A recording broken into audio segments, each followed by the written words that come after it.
বিসমিল্লাহির রহমানির রহিম। প্রিয় দেশবাসী, আসসালামু আলাইকুম। বিসমিল্লাহির রহমানির রহিম। প্রিয় দেশবাসী, আসসালামু আলাইকুম।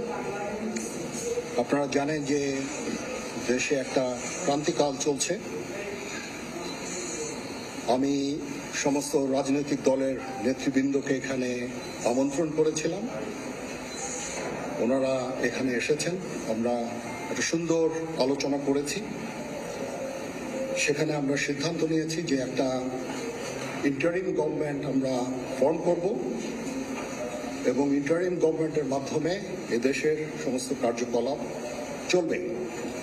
আমরা এখন মহামান্য রাষ্ট্রপতির কাছে যাব, যে এই ইন্টারিম গভর্নমেন্ট ফর্মের ব্যাপারে ওনার সাথে আলাপ আলোচনা করে আমরা একটা ইন্টারিম গভর্নমেন্ট ফর্ম করে দেশ পরিচালনা করব।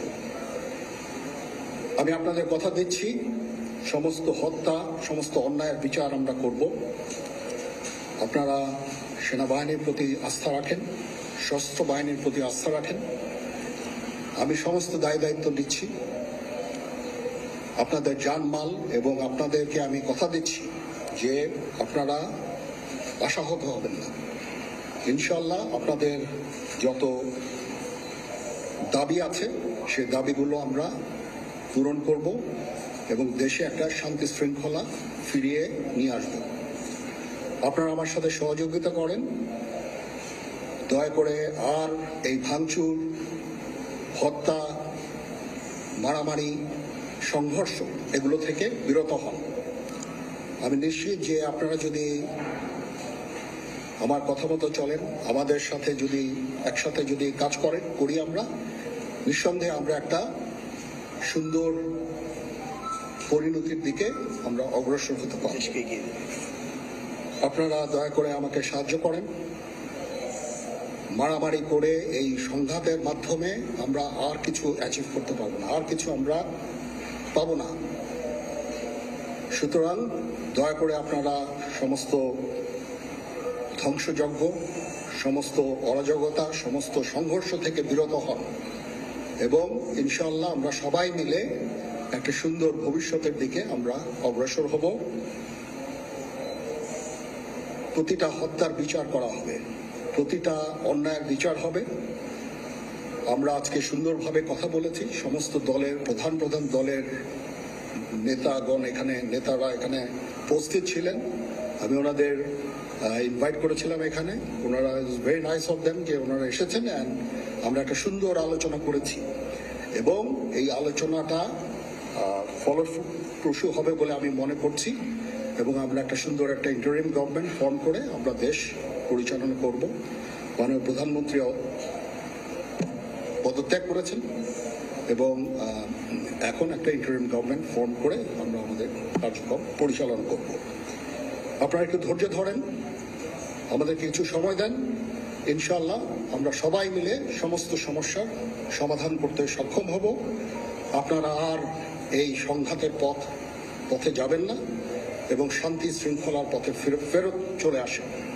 আমাদের দেশের অনেক ক্ষতি হচ্ছে, অর্থ সম্পদের ক্ষতি হচ্ছে, জানের লোকজন মারা যাচ্ছে। তো এগুলো থেকে আপনারা বিরত হন এবং আমাদের সাহায্য করেন। আমি সমস্ত দায়িত্ব নিচ্ছি, আপনারা আমাকে সাহায্য করেন। সবাইকে ধন্যবাদ। আল্লাহ হাফেজ।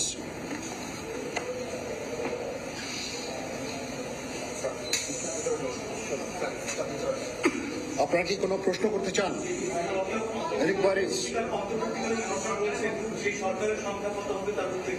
এখনো এটা না, এটা খুব আর্লি স্টেজ। আমরা যাব মহামান্য রাষ্ট্রপতির সাথে যে আলাপ আলোচনার মাধ্যমে এটা আমরা করব।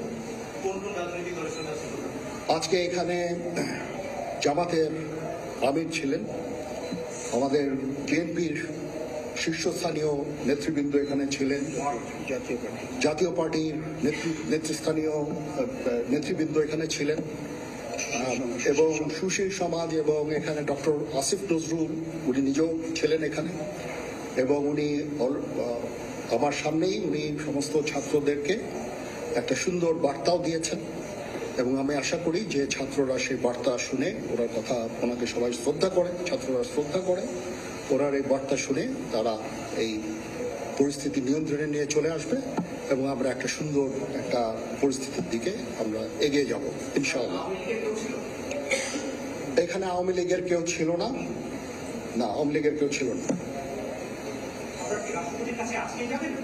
হ্যাঁ আজকে, বিকজ আমাদের এই সময় নাই, এটা একটা বিশেষ একটা পরিস্থিতি, আমরা আজকে গিয়ে এই পরিস্থিতি এটা একটা আমরা একটা নিয়ন্ত্রণ নিয়ে আসবো।